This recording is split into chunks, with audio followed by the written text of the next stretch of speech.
Welcome to the 700 Credit Podcast, the future of automotive finance, compliance, identity verification, and smarter dealership processes. Let's get into it.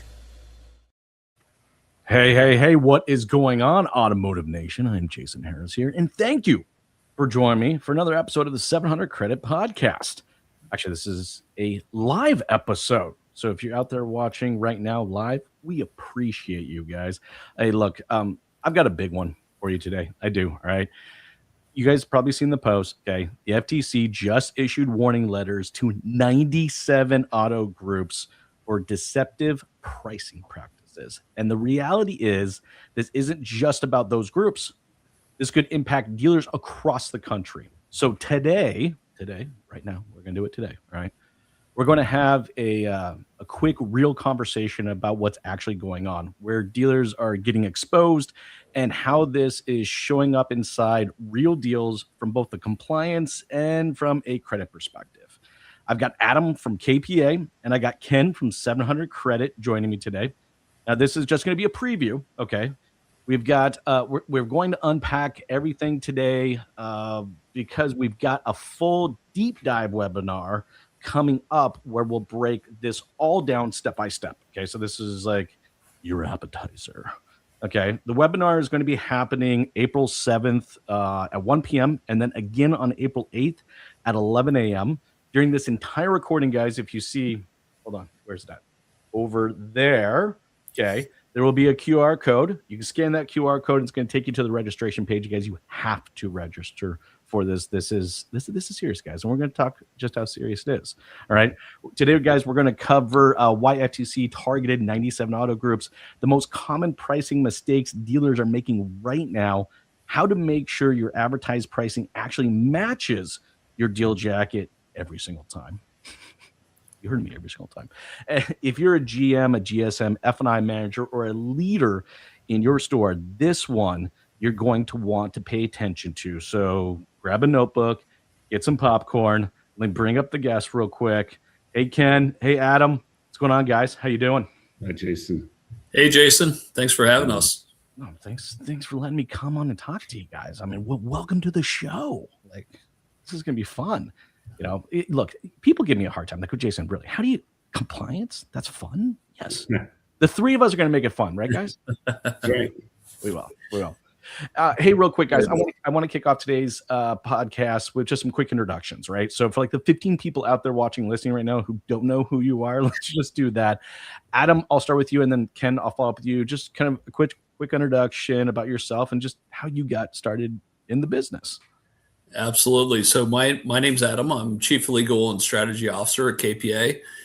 Been in the auto industry for almost 20 years at this point. I've been a licensing practicing attorney for nearly 24 years at this point. Wow, that's a long time. But I started off as a litigator, and then I started working with basically started managing a dealership practice group. So I've been outside counsel, I've been in-house counsel in the auto industry, and I've also been working for vendors. And the one thing that I've learned over the years is that no one wants to be derailed by some sort of lawsuit or some sort of investigation. And so that's why I focused a lot longer in my career at the very end here with really focusing on, like, how can I help dealerships stay out of trouble? Avoid having lawsuits, avoid having investigations, and really focus on what they do best, which is selling and servicing vehicles. Well, I am so glad that you committed to this industry. It's one of the, look, Adam, you know this, like, once it gets in your blood, dude, good luck getting it out. It doesn't surprise me. You know, it is kind of funny when we start measuring decades, like, you know, we're not going in. Now, speaking of decades, I get to tease Ken a little bit. Yeah, I hear the age joke coming. Yeah, no, it wasn't. It was wisdom. Ken, how many decades? Let's talk there. How experience? How you get started in the business, and just a quick introduction for everybody out there watching this. I've been in credit and for over 30, automotive and credit over 30. I've been with 700 Credit now almost 20. So yeah, I've been around credit and and developing solutions for dealerships for a long time. And, my interest, I don't have a lot of content to add today, but what I do, it's really about getting dealers to the table, getting them educated. That's always been our goal, reason for the podcast. Exactly. I was just about to say that's the whole reason. And I appreciate you guys giving me the opportunity to do this podcast, because it is about educating. Look, guys, I spent a large part of my career as a dealer. I own 2 dealerships myself. Look, we only know what we know. So let's get into what we need to know. Adam, I got my first question for you real quick. From a compliance standpoint, what's the biggest misconception dealers have about what's actually legal in their pricing? All right, so that's a great question, Jason. Maybe I should back up a little bit though, right? Sure. So what happened was on Friday the 13th, March the 13th, the FTC sent out a warning letter to 97 auto groups, right? Not 97 dealerships, but 97 auto groups across the nation. And it was talking about the deceptive pricing that Jason had mentioned there before. So when it comes to like what's the biggest misconception, I would say this, Jason. I would say that the biggest misconception is when it comes to pricing, it's the belief that any price can be advertised so long as there are disclaimers about other fees that might be charged. And what I want to say about that is even before the FTC announced these warning letters on March 13th, there was already an existing patchwork of state laws and regulations.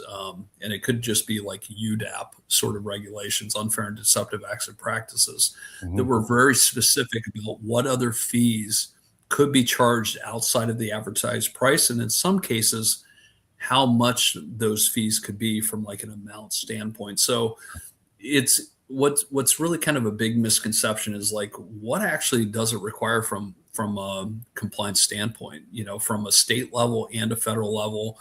And in some cases, like what maybe some things might be okay under federal law, or they might be okay under state law, but what is it that you have to do? And so those are a lot of the misconceptions that we see.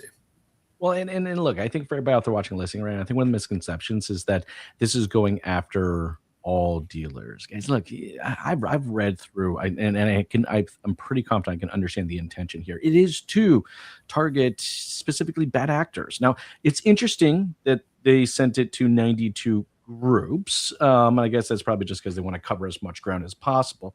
But Ken, real quick, anything that you kind of your perspective on just kind of like, what Adam said and maybe why you think they target that many groups?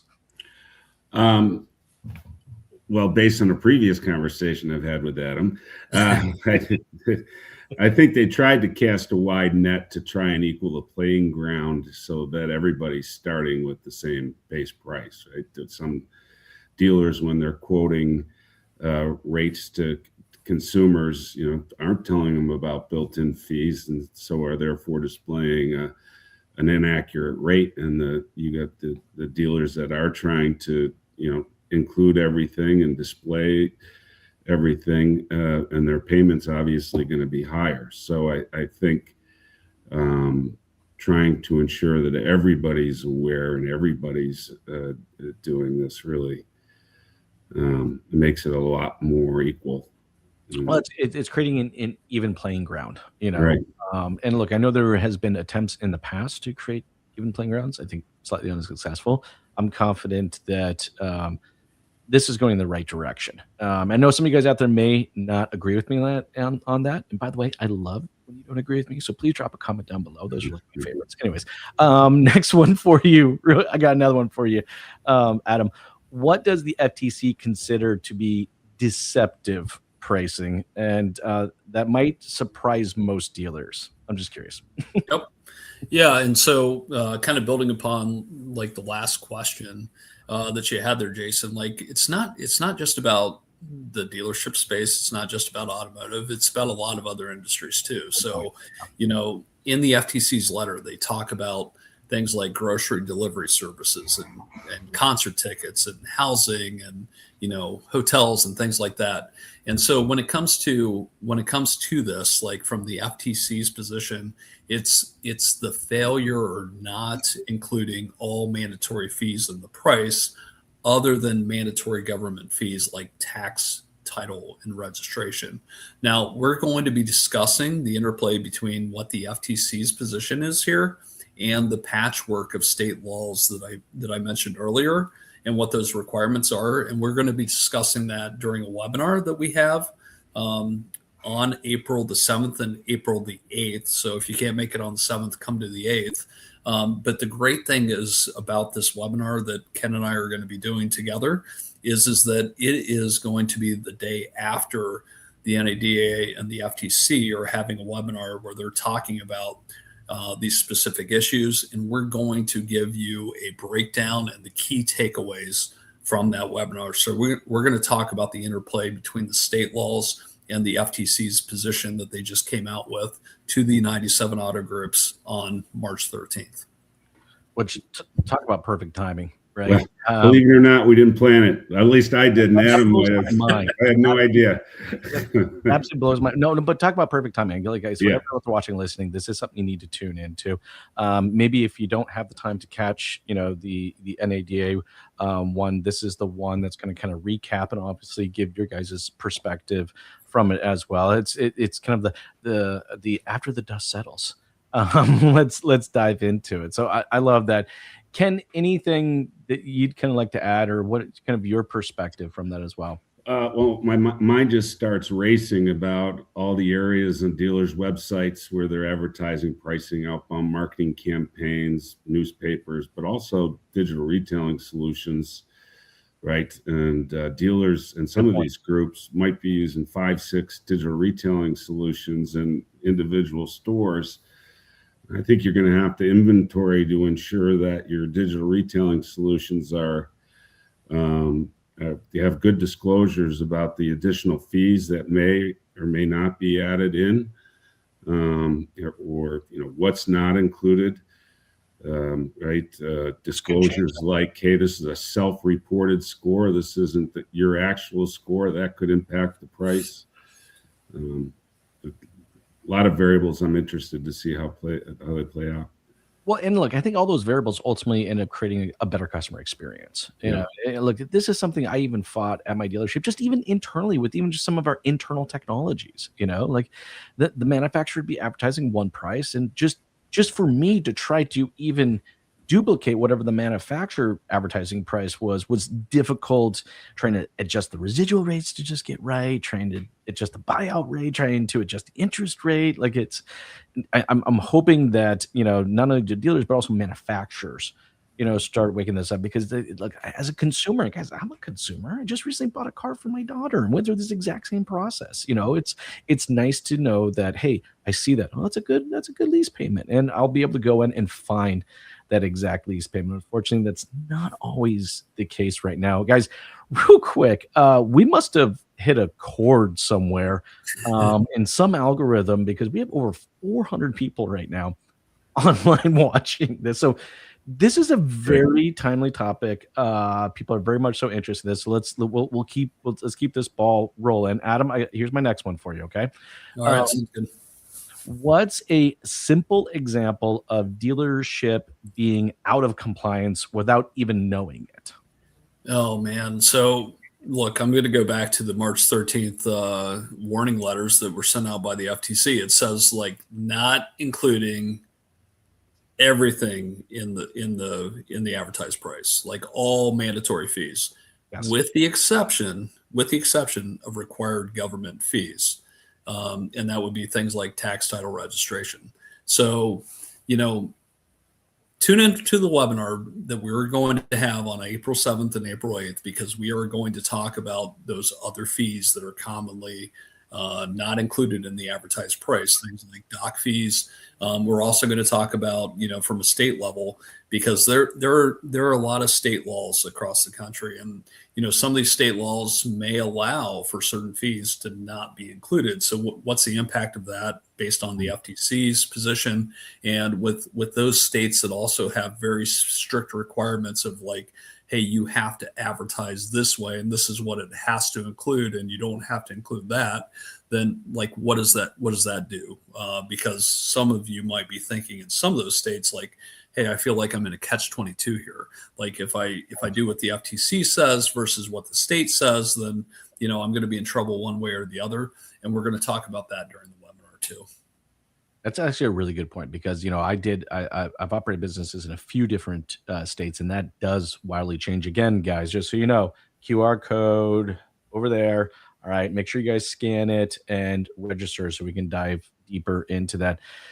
Ken, I know because you guys deal with dealerships across the country and all different types, and credit and deal structuring can vary wildly among some of these dealerships. What are some of your thoughts on that as well, as far as any of the fee structuring? How do you think this affects any maybe of trying to get people pre-qualified? You think this affects anything that way? Yeah, well, I think the disclosures that and the tool's ability to adapt and add in fees and display them to the consumer online.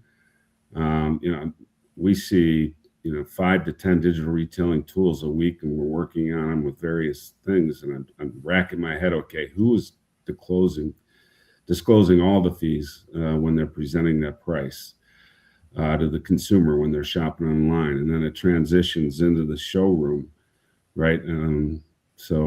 But again, I think that something I've talked about before, those tools that transition a consumer from online into the same tool inside the store, they'll have an advantage here because that price is going to be more standardized, right? I didn't use one tool online, pushing the lead into the CRM.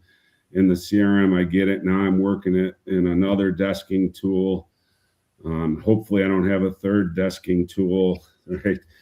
So, just thinking about dealers' workflow, because we talk to dealers about their workflow a lot. I mean, look, this is definitely going to affect some workflow. And, here's one thing I will say, though. The technology partners in this industry are pretty solid. You guys are 2 great examples of that. When things shift, I have found that the technology partners in this space do step up quickly and make those adjustments. And by the way, for everyone out there watching and listening right now, this is probably a conversation you need to have with all your vendors. So, maybe after this webinar, you guys join the webinar, QR code right there. Okay. April 7th, April 8th. Sign up for one of the times. One's at 1 p.m., one's at 11 a.m. All right. And then I think after this webinar, actually, you know what? In fact, invite your vendor. Invite maybe a couple of your vendor partners also to participate this with you, because I think this needs to be a collective conversation. One of the things that always made my operations quite successful was my willingness to bring my vendor partners in on a lot of operational conversations. It saved me a lot of time, and I felt like we actually moved faster and more nimble because of that. Real quick, all right, here's my next question. I know we're getting kind of towards the tail end of our time, and I got 2 more I'd like to go through with you guys. So Adam, here's my next one. Why doesn't the defeat of the cars rule mean dealers are in the clear here? Because I think there's going to be some confusion there, and I'd love to get your perspective. Yep. So remember the FTC cars rule, or what we were also referring to in the industry as the vehicle shopping rule. That was announced in late 2023, and then in 2024, that's when it actually got filed and became official, right? And that rule never actually took effect because what had happened is National Auto Dealers Association and Texas Auto Dealers Association filed a lawsuit, and they did it rightfully so. Great job to them protecting the industry. But one of the things that happened there was that the FTC didn't go through its normal processes. They didn't do something that they call an advance notice of proposed rulemaking prior to coming out with that proposed rule. And so it got defeated on procedural grounds. So Here's why I would say the defeat of that rule doesn't really put you in the clear here as a dealership. And the reason why is over $100 million in state and federal enforcement actions in the auto industry in the past 5 years. And sometimes they're naming people individually from the dealerships for this. And the vast majority of those cases are cases involving price and fee transparency. And so when I'm talking about price and fee transparency, it's that, you have consumers that start making complaints because they saw a price that was online. They get to the dealership, they go through the 2-hour process sometimes, or maybe even more of, purchasing a vehicle. And then they're being told that there's a bunch of other fees that they have to pay, or there's other products that might need to be tacked on, or maybe the financing has to happen through the dealership as opposed to their credit union. And so like they can't get that price unless they do all these things. So I would say that that's the number one issue of why you're not in the clear, because quite frankly, the FTC under Section 5 of the FTC Act, they have the ability to prosecute unfair and deceptive acts and practices. And that is super broad in what they can do there. And because of that, that's why no one's in the clear. I felt like what they were trying to do with the CARS rule, there were a couple of things besides this, but what they were really trying to get accomplished is say, this is what the standard is. No question about the standard. Here it is in writing. And instead, they're just now saying that, hey, this is what our expectation is, and we're going to consider it unfair and deceptive. And the other thing that I'm going to say about this is you were talking about the CARS rule that was originally passed, of course, defeated under prior administration, and now the new administration or the subsequent administration is taking essentially the same position when it comes to pricing. And I think that that's very important. And we'll talk about some of these enforcement actions during the webinar on April 7th and April 8th. And I definitely, that is one part of the webinar. As I have to admit, I got a sneak peek of the presentation deck. So for everybody out there watching and listening, that is the moment when you definitely need to take out your notepad and make sure you get ready to take some notes, because it's going to impact us. It's going to impact us all. Ken, I'd love to kind of get your perspective of just, I'm sure you've had some type of conversation like this with some of your dealers and your partners right now. So I'd love to kind of get your thoughts on this as well. Yeah, I think, that's one of the differences here. I think a lot of dealers take a wait and see approach. Yes. But the FTC put a lot of dealers on notice, right? So certainly they have to react, right? This isn't a wait and see. This is, we have to react. So I'm curious to see, what's the action, right? Certainly they need to start taking inventory of payments, right? A lot of these types of situations end up to start with an audit, right? The CARS Act, right? An audit, or the Privacy Act on websites disclosing consumer information, right? Where are we capturing consumer? So I think it's the same type. Where are we advertising prices and calculating prices to the consumer? I see some dealers have 2 or 3 payment tools on their website. Right? Easily. Yep. And not only that, not only the payment tools, but the manufacturers got payment tools. And then third-party websites, they have payment tools. And I guys, you show me one example. One, I would love, and it doesn't exist. I know if I could literally pull all 3 websites up. So I'll pull the dealer's website, the manufacturer's website, and the third-party website. I can guarantee you none of them are actually, in fact, the gap could be quite high. Anyways, I digress. I'll get off my soapbox. I'll save that for the webinar. I have to thank for everybody watching and listening right now. You guys have all stuck in. I'm amazed. I'm seeing more and more people jumping on this call. So guys, again, if you just joined, there's the QR code. You guys need to make sure you register for this event. The webinar, like I said, is on the 7th and the 8th. Sorry, go ahead, Ken. No, I was just going to add to your earlier comment, right, about getting to the webinar. Also, make sure to register, because if you're unable to attend but you're registered, we'll send you a link to the video of the webinar and also send you a copy of the deck. So that's awesome. It's important to register. 100%. Okay, guys, I know I only got a couple more minutes. I got one more question, Adam. And this one, we could say for the webinar, but I'm going to ask anyways because I'm just fundamentally fascinated myself, right? What's the one, let's say, fatal pricing flaw you see all the time that dealers need to fix like right now. So everybody out there watching, there's a lot watching listen right now. If you were to say, hey, look, eyes right here, this is the one fatal flaw, what would it be? I'm just curious. Yeah. So Jason, I would say it's not just about what the FTC has recently just issued, but what I would say is that it has to do a lot with all the other disclaimers that are made. And there were already a lot of different laws and regulations that apply to dealers, right? When it comes to, things like Regulation M and Regulation Z, right, for leasing and for sales. Like there are certain disclosures that have to be made or certain triggering terms and then disclosures that have to be made along with those too.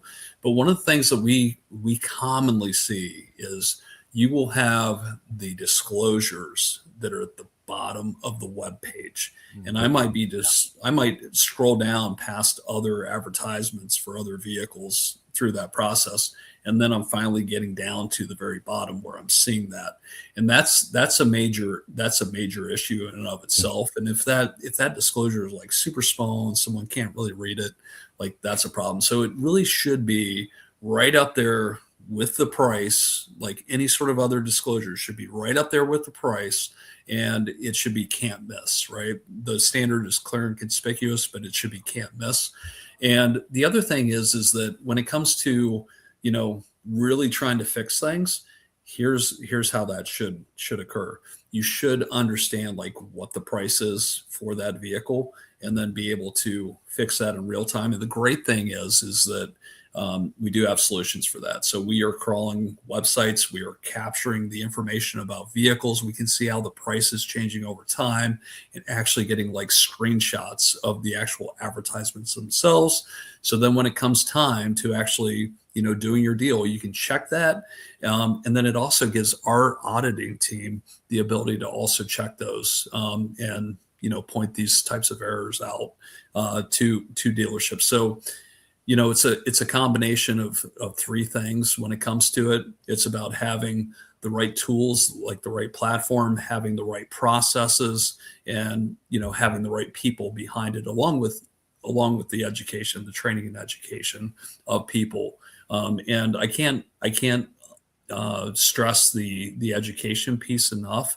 There are certain requirements when it comes to like what's a required training, what's not required training. But, when it comes to people understanding what their obligations are and actually complying with the law, unless you are going through the process of investing in your people and educating your people, you can't just expect that they're going to automatically know, what's required and what's not required. So training is going to be another important element when it comes to, focusing on like doing what's right from a marketing and even just a salesperson talking about a vehicle. Anytime you're talking about a vehicle, whether it's in person, social media, your website, that's considered an advertisement, and these advertisement laws end up applying.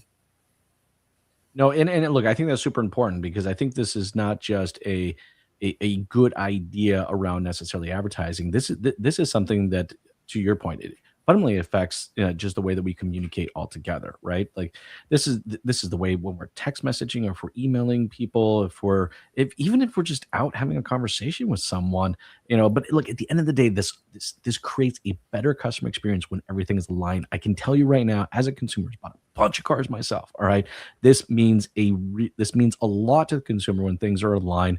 And what I see is what I get. Ken, I know we're getting towards the tail end of our time, but I'd love to get your thoughts on this as well. Yeah, I think what dealers want to know, right, is what do I need and where do I need it, right? And hopefully, I think the webinar, we're going to get into some of that. We are, and I'm excited. Again, guys, hey, still hundreds of people have stuck around for this. I can't tell you how much I appreciate it. For everybody out there watching and listening, we appreciate you. Look, one of the biggest compliments you can give us as content creators is share the show. So if you have a manager, a colleague, or another leader in the business right now that needs to see this and sign up for that webinar, please share the show. It means a lot to us. Real quick, Adam and Ken, before I let you guys go, I do consider you guys to be one of the best vendor partners in the space. And it wouldn't be fair if I didn't ask, what is the best way for someone to connect with you guys and maybe continue some parts of this conversation and learn more about what you guys do individually? Adam, I'll start with you, and then Ken, I'll finish with yourself. All right. Well, I would say number one, come to the webinar on April 7th and April 8th. We'll talk about what the problem is, and we will talk about what the solution is, and the solutions that we have to offer. If you're looking to come and reach out and maybe have a conversation with KPA, please go to kpa.io. We have been around for 40 years. We work with thousands of dealerships across the country, 15,000 dealerships and service centers, and we have complete compliance solutions. So go to kpa.io, click on schedule a demo or schedule a meeting, and we'd be more than happy to have a conversation with you about what the issues might be and what we might be able to provide you from a solution standpoint. But number one, go to the webinar on April 7th and April 8th. We'll be able to give you all sorts of insights, give you a lot of information on this, and we'll be able to talk about the solutions at that time too. That's awesome. Thank you, guys. And I definitely encourage you to do that. Ken, real quick, what's the best way that people can consume more great 700 podcast and learn more about what I was going to say, follow us, right? And stay tuned. We're going to try and have as much information as it's happening in the industry on the podcasts. Anyone has any questions, or just feel free to call us, email us, go to our website. If our representatives are more than willing to have a discussion, and if they don't have the answers, they'll get you the answer. Awesome. Hey, thank you guys so much for taking the time to jam with me today. I really appreciate it. For everybody out there and watching, listening, we appreciate you, and we will see you guys on the webinar. Bye, guys. Thank you. Thank you. Thanks, everyone. Thanks for tuning in to the 700 Credit Podcast. Tighten your process, protect your deals. See you in the next episode.